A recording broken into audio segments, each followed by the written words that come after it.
সবাইকে সুমনস গ্রামার ওয়ার্ডের পক্ষ থেকে আরও একবার সুস্বাগত জানিয়ে আজকের ভিডিওতে আপনাদের জন্য আলোচনা করব প্রাথমিক বিদ্যালয় সহকারী শিক্ষক নিয়োগ পরীক্ষায় যে চলমান ভাইবা, এই ভাইবা বোর্ডে আপনাকে কোন কোন কাগজপত্রগুলো অবশ্যই নিয়ে যেতে হবে এবং আপনার হাতের লেখাটা কী উপায়ে পরীক্ষা করবেন সেই ব্যাপারটা নিয়ে, এবং আপনার এই ডকুমেন্টগুলো কয় জায়গা দেখবে সেই ব্যাপারটাও থাকবে, এবং কিছু ভিউয়ারদের ভাইবা অভিজ্ঞতা যেগুলো তারা আমাদের কাছে শেয়ার করেছেন সেগুলো নিয়েও আলোচনা করব।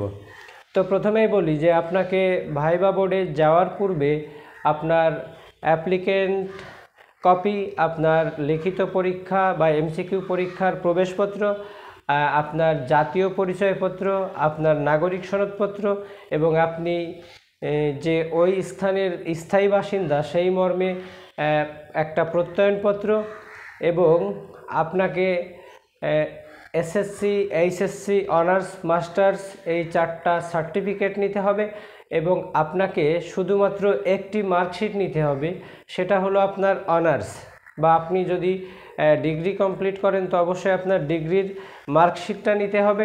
তো এছাড়া আপনাকে আর কোনো প্রকার কাগজপত্র নিতে হবে না। এখন কথা হলো যে আপনার ভাইবা পরীক্ষাতে যে হাতের লেখাটা জাস্টিফাই করা হবে সেটা কিভাবে করা হবে। তো আপনাদের সবার মনে আছে, আপনারা যখন এমসিকিউ পরীক্ষা দিয়েছিলেন সেখানে ওএমআর শিটের উপরে আপনাদের বাংলায় 3টি বাক্য এবং ইংলিশে 2টি বাক্য লিখতে বলা হয়েছিল। ঠিক আপনি যে লেখাটা ওখানে লিখেছিলেন তার অনুরূপ একটি ফটোকপি প্রাথমিক শিক্ষা অফিসে থাকবে, এবং আপনার ভাইবা শুরু হওয়ার পূর্বেই আপনাদের জন্য নির্দিষ্ট কিছু সময় থাকবে এবং যথেষ্ট সময় থাকবে।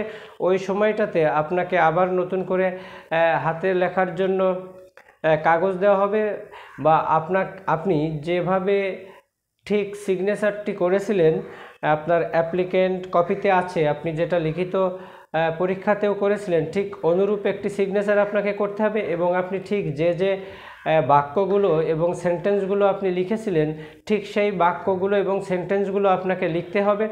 তো আপনার ডকুমেন্ট দুটো জায়গায় দেখবে। প্রথমে তো আপনার হাতের লেখা পরীক্ষা করার জন্য ওখানে দেখবে, দেখে তারপর আপনাকে নতুন পেপারস দেওয়া হবে হাতের লেখা করার জন্য, এবং আপনি যখন চূড়ান্ত ভাইবা বোর্ডে প্রবেশ করবেন ঠিক তখনও কিন্তু আপনাকে যে ডকুমেন্টগুলোর কথা বললাম, অর্থাৎ আপনার সকল একাডেমিক সনদপত্র, শুধুমাত্র একটি মার্কশিট সেটা অনার্সের, এবং আপনার জাতীয় পরিচয়পত্র তো থাকতেই হবে, আপনার স্থায়ী বাসিন্দার প্রত্যয়নপত্র থাকতে হবে, এবং আপনার নাগরিক সনদপত্র থাকতে হবে।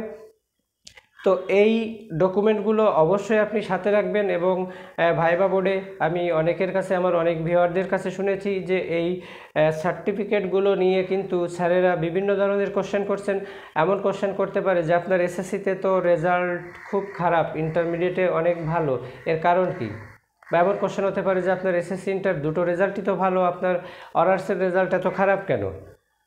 বা এমন কোশ্চেন হতে পারে যদি আপনি ম্যাথে অনার্স করেন তো আপনাকে বলবেন যে আপনি তো ম্যাথে অনার্স করেছেন, তো আপনার ম্যাথের রেজাল্ট তো আশানুরূপ না, আপনার রেজাল্ট খারাপের কারণ কি?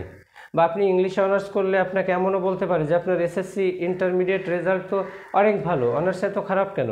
বা কোশ্চেন এমনও হতে পারে যে আপনি ইংলিশে অনার্স মাস্টার্স কমপ্লিট করেছেন অথচ আপনার এসএসসি এবং ইন্টারমিডিয়েটে মার্ক খুব পোর, আপনার খুব কম মার্ক ইংলিশে, কিভাবে এটা সম্ভব?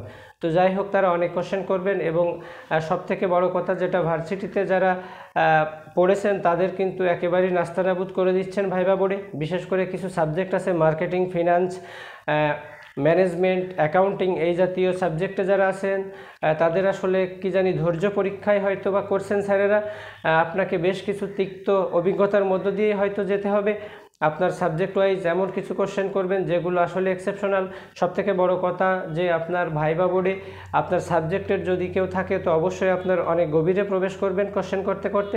যদি সাবজেক্টের কেউ না থাকেন তো বেসিক্যালি যে জিনিসগুলো আমরা সচরাচর কোনো একটা সাবজেক্টে না পড়েও জানি এই টাইপ কোশ্চেন করবেন।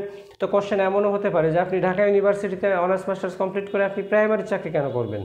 তো যাই হোক, আপনাকে ভাইবা বোর্ডে কৌশলী হতে হবে, এবং আপনাকে এটা বোঝাতে সক্ষম হতে হবে যে স্যার প্রকৃতপক্ষে আমার চাকরিটা প্রয়োজন। তো আজকের মতো এই পর্যন্ত। নতুন কিছু জানার থাকলে কমেন্ট করবেন, ভিডিওটি ভালো লাগলে একটি লাইক দিবেন। ধন্যবাদ।